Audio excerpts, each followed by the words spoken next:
and fly away with me. Come and fly away with me. Come and fly away with me. Come and fly away with me. Good morning mga kabibs! Welcome back again to another video. So for today is Monday. So usually every Monday, ito yung day na naglilinis ako ng bahay. Kasi nasa work si asawa. So sabi yun, makakapaglinis ako ng mabuti. Sorry, kagigising ko lang. Samahan niyo ako for today. Tara, linis tayo ng kwarto. But before that, hilamos, and then breakfast, and then before tayo maglinis. Para may energy.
Ready na ang breakfast.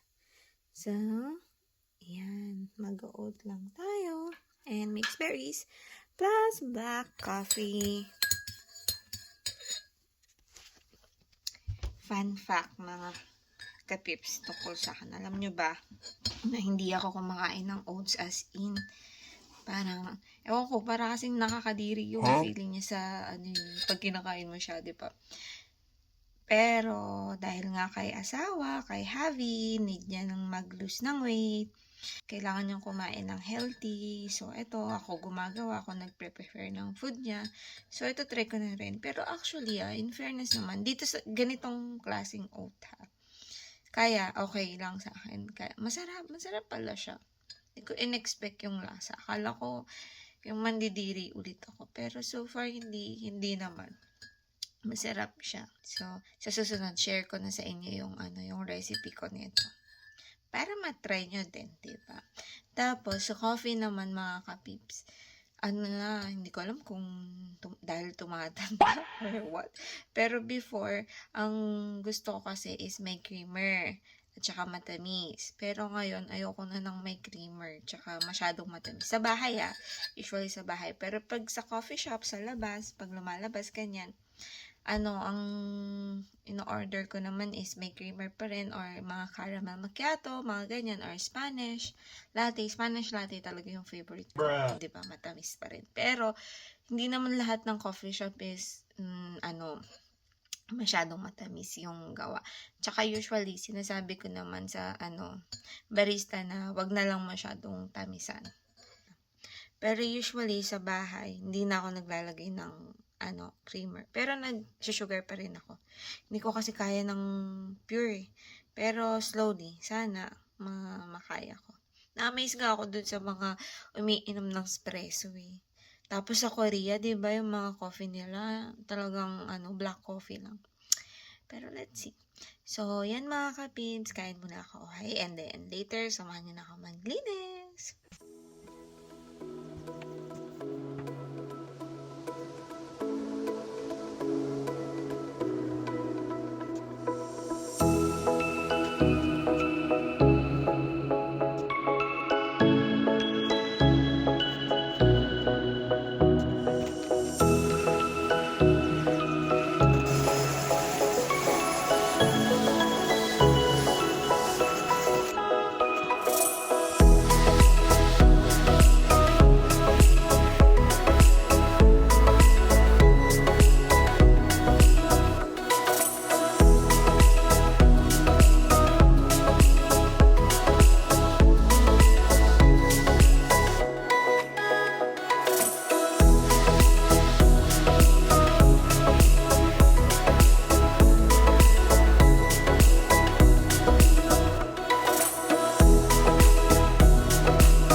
lunch ko ngayon dahil naglilinis ako, tinatamad ako magluto.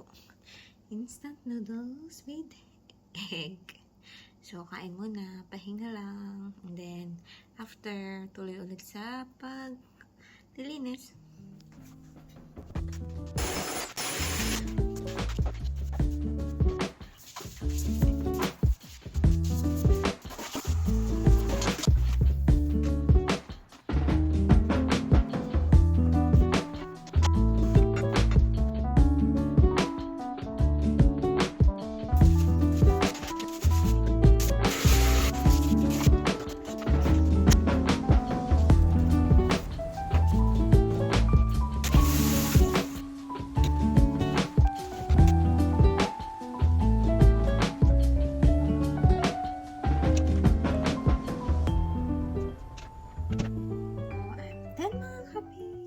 All done, finally.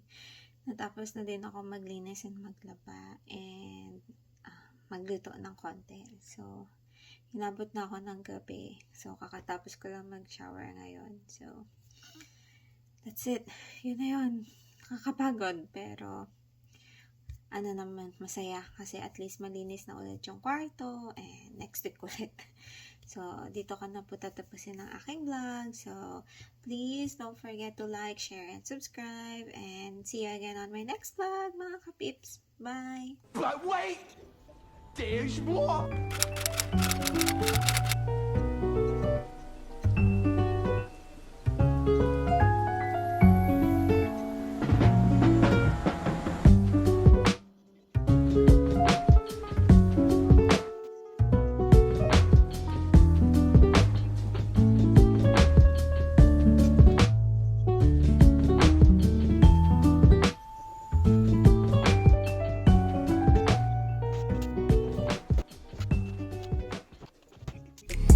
Don't you be afraid, everything will change. You and I, jumping off the edge. They say dreamers never die. So come and fly, come and fly, come